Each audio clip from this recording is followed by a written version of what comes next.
Welcome back. November is Alzheimer's Awareness Month. According to the Alzheimer's Association, the disease is the 6th leading cause of death in the United States, claiming nearly 700,000 lives each year. Of the top 10 causes of death in the U.S., it is the only one that can't be prevented or cured. Joining us with more on Alzheimer's awareness is Karen Reynolds, an advanced nurse practitioner at Sarasota Memorial Hospital, Lisa Milne, the vice president of the Alzheimer's Association Gulf Coast chapter, and Dr. Andrew Keegan of the Roskamp Institute. And Doctor, I was fascinated by what you were saying in Alex's story about the research that is going on and the research that is going on here. What are you focusing on? I think right now we're trying to focus on some targeted therapies. As I kind of indicated, we're trying to say who really specifically has Alzheimer's dementia or Alzheimer's disease, so we go right after that target with a specific medication. Well, let me ask you, for people out there who don't understand, is there a difference in the two?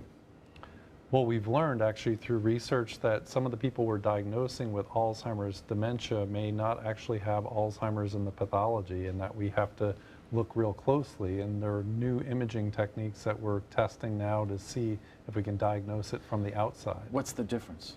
It seems like the other type may be more of a vascular process or perhaps some other type of pathology like Lewy body.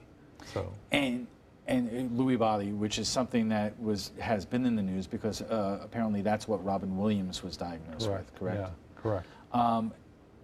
You know, I have gone through this. I'm going through this now with my mom. I went through this with my dad, my aunt, my uncle, and the frustrating part of it is that the therapies that are out there are symptomatic, but don't really work that well. Right. Is that going to change at least anytime soon? Yeah, I'm hoping some of the medicines in the phase 3, the final phases, or later phase 2 are actually something that will be specifically going after the disease itself as opposed to being symptomatic treatments.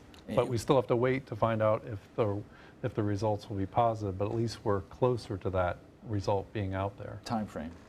In the next couple of years we should be hearing results from these studies. That's very exciting. But in the interim, the burden of dealing this in the medical situation really kind of falls not only on the caregivers but to professionals like yourselves. And you know, Karen, you see this every single day in the hospital setting, and I would imagine you see people who are either suffering from dementia or Alzheimer's, and they and their families may not even know it. Yes, we see patients come in the hospital, mainly older adults, and what happens is they come in for mainly a physiologic condition, some other diagnoses, and what happens like then, what? Maybe a lung problem or a heart problem, or they come in for surgeries, and sometimes we find then that they have impact, being in the hospital, they can have impact on their cognitive changes, and we identify, and sometimes asking targeted questions on what was the baseline of this individual before they came in the hospital, and sometimes we find out that there were changes that preceded some of the things that we're seeing while they're in the hospital. So then we help families and caregivers. Can there be a sudden onset of these cognitive changes because of a trauma that winds up, results in them going to the hospital? There is, it's called delirium, which is different than dementia, but it is on somewhat of the same continuum. So delirium is more of an acute and sudden change in cognition where the brain doesn't really keep up with a lot of the environmental changes that are happening, or certain medications can affect it, or certain physiologic conditions. But we find though that can precede then a more chronic state, which then is the dementia that we're seeing. And Lisa, when these individuals come home from the hospital, it is, families need so much support. And the question that I want to dive into deeper later is their support getting out there and getting better? It is. I feel the services provided by the Alzheimer's Association really help get the families where they need to be as far as support and education go with the disease. Physicians don't have a lot of time to spend on explaining what the disease is and the process and the medications, and the Alzheimer's Association can help with that. All right, we are just getting started here on this really important subject. Our discussion of Alzheimer's disease is just getting started. More when we come back, but first, our local weather forecast. Welcome back. If you're just joining us, we are discussing Alzheimer's disease with our panel. Our guests tonight are geriatrics nurse Karen Reynolds, Lisa Milne of the Gulf Coast Alzheimer's Association, and Dr. Andrew Keegan of the Roskamp Institute. You know, Doctor, we were talking during the break, having the Roskamp Institute right here is an incredible advantage for patients and families around here. There is also the Bird Center up in Tampa, which is an excellent place. You know, point of personal storytelling, I mean, we had to physically move my mom up from South Florida to our area when she could not care for herself any longer in South Florida. You have these wonderful facilities around here, but many families may come to the conclusion that or ask the question, is it worthwhile to take their loved one to some place like Roskamp or the Bird Institute and put their loved one through all this rigorous testing if you're not going to get a lot out of it, if you know what I'm saying. Yeah. I mean, I think going to have that first diagnosis, that official diagnosis, a higher level center is very helpful in getting that started. And then in the beginning, there may be some good trials that people can participate, some clinical trials that may offer a newer level of help, and those people can help the next generation, the next group of people understand the disease. But after some time, the disease does progress to a point where you just want to provide good quality of care. You want to connect with the centers that are out in the area to try to help this patient and their family actually get through this process, because it's a difficult thing. It's an extremely difficult thing, not only for the person going through it, but for their loved ones. And then again, in my own experience, families find themselves not knowing where to turn. Because there are big decisions. There are big financial decisions. There are big decisions about looking for either assisted living or memory care. So if there was one thing that both of you could say to people out there who are nodding their heads at the television right now, what would that be? I think I would tell people that you're not alone.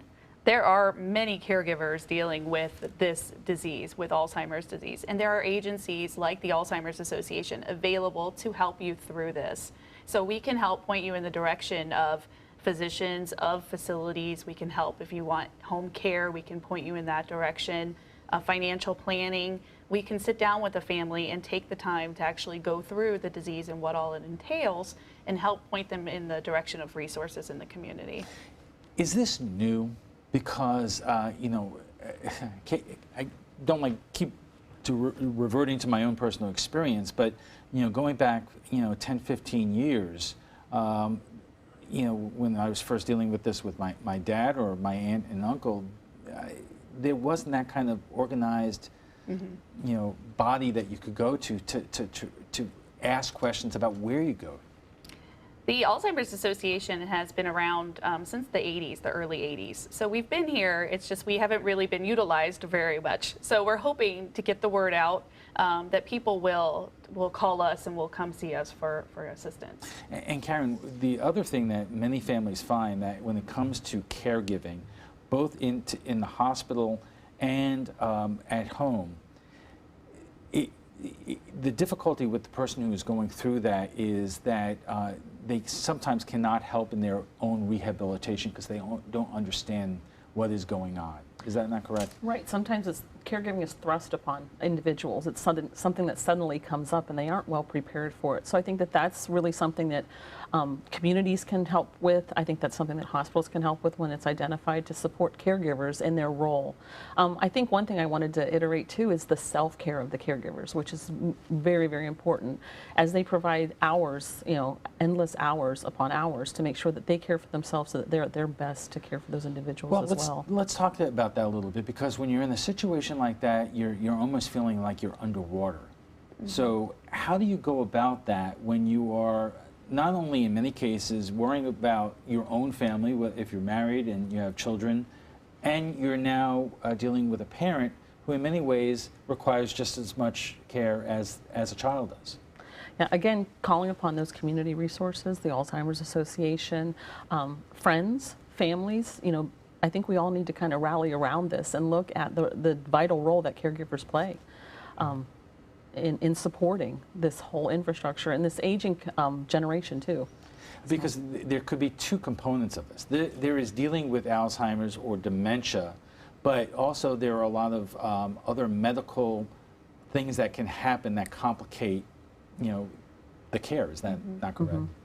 Yeah, and to Karen's point, we'll often, when I'm seeing a patient, we'll be looking also at the caregiver, and you can detect stress, and you're saying, hey, you really need to join a support group or get involved, contact the Alzheimer's Association, and the next couple of visits are that much easier for them. They feel kind of connected to a community that's out there that, again, helps them move through the system. But in many places, and Sarasota is a large community where these services are available.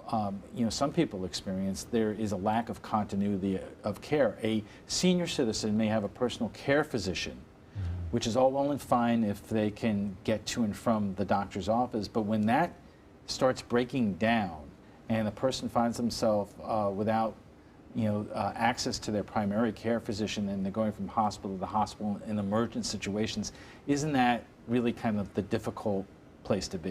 Yeah, that is a difficult situation to handle, and we kind of depend on the support networks out there to facilitate a change there. And there are some community, there's the Sarasota Senior Advisory Council, of which I'm a member, and we're looking at transportation as it's not a privilege, it's a right for individuals to get access to transportation, to get into where they need to, and mainly are vulnerable older adults, those that have cognitive changes, those that have functional changes, those that can't get to and from where they need to, and it's a community effort. It really is. I would imagine that some of this is more complicated, especially around here, because this is a community where a lot of people retire and their families are in the Northeast or the Midwest and so forth, so they are down here by themselves when they need that care. Is that, does that make all this more complicated? I would say yes. It's more challenging to deal with the family dynamics. Sometimes the children will call and say, well, Dad sounds fine to me, so why do you think he has an issue? And we have to go in and kind of help facilitate that occasionally. But as far as resources, they're everywhere. I mean, they can reach out to the Senior Friendship Center for help here. And I would also advocate for respite care for caregivers. Make sure that they're taking a break and taking care of themselves. And that can be done by calling us or by calling a home health agency. Because the patient themselves react in different ways when they're going through this. Some become quite combative.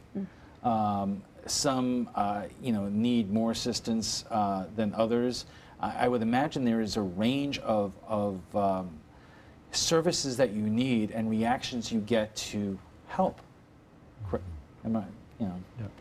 Yeah, it is. It's kind of, again, it's on a continuum of identifying where the individual is at, what services they'll need and provide. Some are very high tech, some are very high, tech medical skills they'll need. So those resources need to be made available to those individuals. Doctor, I don't want to generalize here, but are there therapies and even exercises that can help in terms of prevention, or at least the management of these things in short-term cases? I mean, I think in the early stages, as we've all heard through probably lots of different programs about the importance of exercise, eating right, having some routines in their life that are important, socializing, those are all big factors.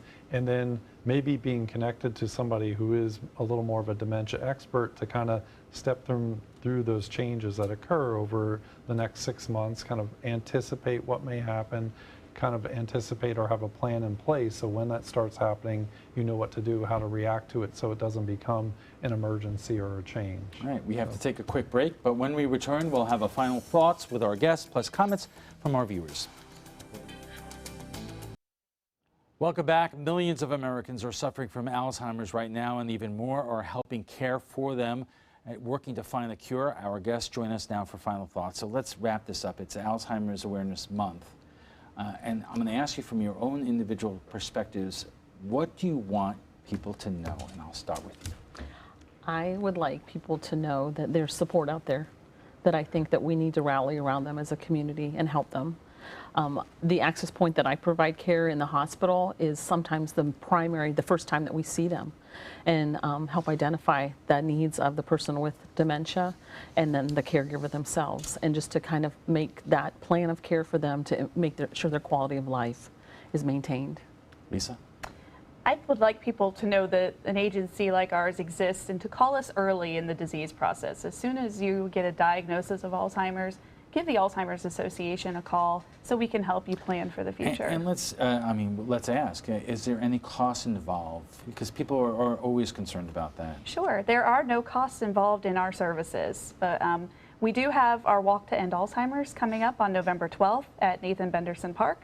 So everyone is welcome to come out and help support the Alzheimer's Association so we can continue to give these services for free. Doctor, give people some hope who are struggling with this right now in terms of what is out there, what is coming our way in terms of dealing with this. So I mean, I would encourage people to get involved early. Any symptoms, any fear that they're having, go get a free memory screen. You can get it here, you can get it at Sarasota Memorial. There's multiple places you can get free memory screen, so you get involved early. And the whole idea of the future treatments are to start before the disease becomes dementia, when it's just kind of a mild cognitive impairment, or even people pre-symptomatic may be able to get into a treatment program before the disease develops. Is that especially more important for people who have a family history? Yeah, it would be more important with the family history, because some of these things are now looked at genetically, or the medications can be adjusted based on genetics or family history.